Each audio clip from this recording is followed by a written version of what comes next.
अध्यक्ष महोदय, याच्यामध्ये काय होत असतं की खऱ्या गुन्हेगारांना न पकडता नाही तर त्यांना वाचवण्यासाठी पोलीस गरीब आदिवासींना पकडतात आणि त्यांची मुलगी जिवंत असताना सुद्धा जी मृत्यूदेह सापडला तो त्यांच्या बहिणीचा नसताना मुलीचा नसताना सुद्धा त्यांना कबूल करायला लावलं, टॉर्चर केलं, कबूल करायला लावलं। रोहित पवार यांनी जो मुद्दा उपस्थित केला आहे ही वस्तुस्थिती आहे आणि अतिशय लाजिरवाण्या पद्धतीनं या ठिकाणी पोलिसांनी काम केलेलं आहे। अध्यक्ष महोदय, हा जो प्रश्न या ठिकाणी विचारण्यात आलेला नाही तर जी काही घटना घडलेली ती अतिशय दुर्दैवी आणि भयानक घटना आहे। अध्यक्ष महोदय, कदाचित तुम्ही सुद्धा एक पिक्चर बघितला असेल जय भीम नावाचा, आणि कदाचित मुख्यमंत्री साहेब स्वतः वकील असल्यामुळे आणि हा अतिशय फेमस असा पिक्चर आहे ज्या पिक्चरमध्ये रिअल लाईफ इन्सिडेंट्सवर काही गोष्टी दाखवण्यात आलेल्या आहेत आणि दुर्दैव असं आपल्याला म्हणावं लागेल महाराष्ट्रामध्ये सुद्धा अशाच काही घटना घडलेल्या आहेत। अध्यक्ष महोदय, याच्यामध्ये काय होत असतं की खऱ्या गुन्हेगारांना न पकडता नाही तर त्यांना वाचवण्यासाठी पोलीस गरीब आदिवासींना पकडतात, आदिवासींना त्यांच्या कबुलीला टॉर्चर करून एक बळजबरी पद्धतीने गुन्हा कबूल करायला लावतात आणि मग त्यांना जेलमध्ये टाकलं जातं। हे पिक्चरमध्ये दाखवण्यात आले आणि तसंच दुर्दैव असं जळगाव जामोद बुलढाणा जिल्ह्यामध्ये सुद्धा अशीच एक घटना तिथं घडलेली आहे। अध्यक्ष महोदय, तसं जळगाव जामोद पोलिसांनी केलेलं आहे। जळगाव जामोदमध्ये एका महिलेचा जळालेला मृतदेह सापडला, त्याचा पोलिसांना शोध लावता येत नव्हता तर शेजारच्या मध्य प्रदेशमधील गोरगरीब आदिवासी जमातीच्या पिता पुत्राला पकडून त्यांनी आणले आणि त्यांच्यावर जबरदस्ती केली आणि त्यांची मुलगी जिवंत असताना सुद्धा जी मृत्यूदेह सापडला तो त्यांच्या बहिणीचा नसताना मुलीचा नसताना सुद्धा त्यांना कबूल करायला लावलं, टॉर्चर केलं, कबूल करायला लावलं आणि मग कुठंतरी शेवटच्या एकदम अंतिम टप्प्यामध्ये ती जिवंत मुलगी जी नाशिकमध्ये होती तिला कळालं, ती स्वतःहून तिथं आली आणि मग कुठंतरी त्यांच्यावर जी कारवाई होती ती तिथं थांबवली, नाहीतर एक गरीब दोघं लोक जेलमध्ये गेले असतील, कदाचित त्यांना फाशीची सुद्धा शिक्षा अध्यक्ष महोदय झाली असती। अध्यक्ष महोदय, उत्तरं आम्ही बघितली, या उत्तरावरच काही प्रमाणात आम्हाला आक्षेप आहे।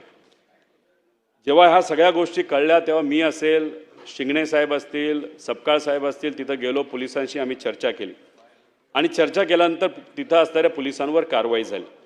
पण अध्यक्ष महोदय, इथं उत्तर जर आपण बघितलं, याच्यामध्ये सांगण्यात आलेलं आहे सदर गुन्ह्याचा तपास करत असताना अनोळखी मृतदेह हा बेपत्ता असल्याच्या शिवानी बापूराव कलमेकर यांचा आहे किंवा नाही याची विहित पद्धतीने खातरजमा न करताच केवळ आरोपी म्हणून पकडलेल्या व्यक्तींचा जबाबाच्या आधारे त्यांना अटक केल्याचे व कोठडीत ठेवल्याचे निदर्शनास आले आहे। अध्यक्ष महोदय, हे चुकीचं आहे। अनेक व्हिडिओ आहेत जे मीडिया समोर सुद्धा आलेले आहेत। त्यांच्या नातेवाईकांनी, ज्यांना अटक केली होती त्यांच्या नातेवाईकांनी सुद्धा सांगितलेलं आहे की त्यांना टॉर्चर केलं होतं। अध्यक्ष महोदय, असं जे उत्तर दिलेलं आहे ते कृपा करून या पटलावरनं काढण्यात यावं।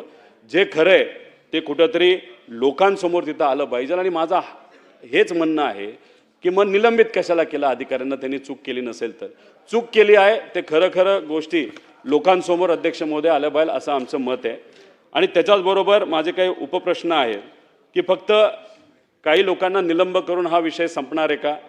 त्यांच्यावर जी काही कारवाई केली गेली निलंब सस्पेन्शनची ती योग्य आहे का त्याच्यापेक्षा कडक कारवाई केली जावी असं होम मिनिस्टर साहेबांना वाटतं, हे त्यांनी त्या ठिकाणी सांगावं।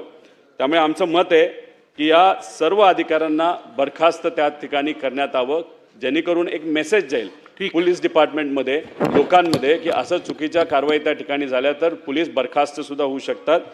दुसरा मुद्दा या ठिकाणी अध्यक्ष महोदय आम्हाला जो मांडलेला आहे की जी महिला ज्याचा मृतदेह तिथं सापडलेला आहे त्यासाठी सरकार कारवाई करते। आम्ही पोलिसांना तिथं भेटलो, त्यांनी सुद्धा आम्हाला सांगितलं की आम्ही काय प्रोसेस तिथं करत आहोत, फक्त होम मिनिस्टर साहेबांनी, मुख्यमंत्री साहेबांनी आम्हाला सांगावं की तो तपास किती दिवसामध्ये लागू शकतो एवढं फक्त इथं सांगण्यात यावं। आणि त्याच्याचबरोबर जे पीडित कुटुंब आहे ज्यांच्यावर जोर जबरदस्ती करण्यात आली, टॉर्चर करण्यात आलं, अशा गरीब कुटुंबाला सरकारकडनं टॉर्चर केलं म्हणून त्यांना 5 ते 10 लाख रुपये ही मदत म्हणून तिथं दिली जाऊ शकते का, असे 3 प्रश्न आमचे आहेत.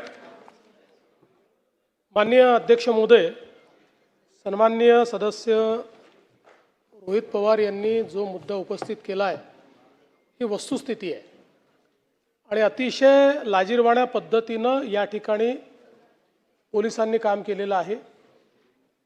एक जी बेपत्ता अशा पद्धतीनं जिच्याबद्दल मिसिंगची केस होती, एक बॉडी सापडल्यानंतर ही तिचीच बॉडी आहे अशा पद्धतीचा त्या ठिकाणी दावा करून त्याच्या कुठल्याही टेस्ट कन्क्लूड न होता त्याची चौकशी केल्याचं दाखवलं आणि त्या मुलीच्या भावाला आणि वडिलांनाच त्यांनीच तिचा खून केला अशा पद्धतीने पकडलं पोलिसांनी. आणि त्यानंतर ही जी मुलगी आहे ही जिवंतच होती.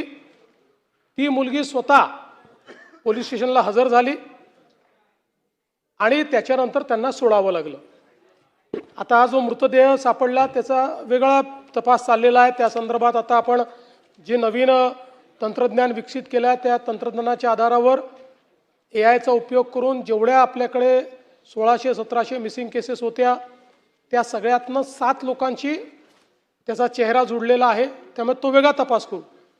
पण या पर्टिक्युलर केसच्या संदर्भात पोलिसांचं वागणं हे अतिशय चुकीचं होतं.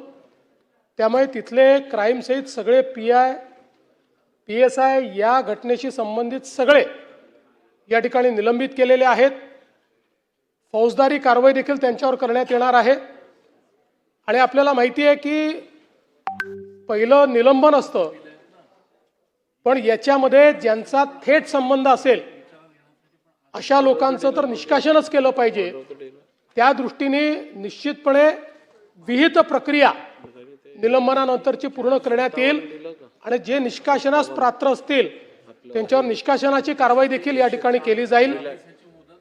आणि हे जे काही पीडित कुटुंब आहे या कुटुंबाला राज्य सरकारच्या वतीनं आर्थिक मदत केली जाईल.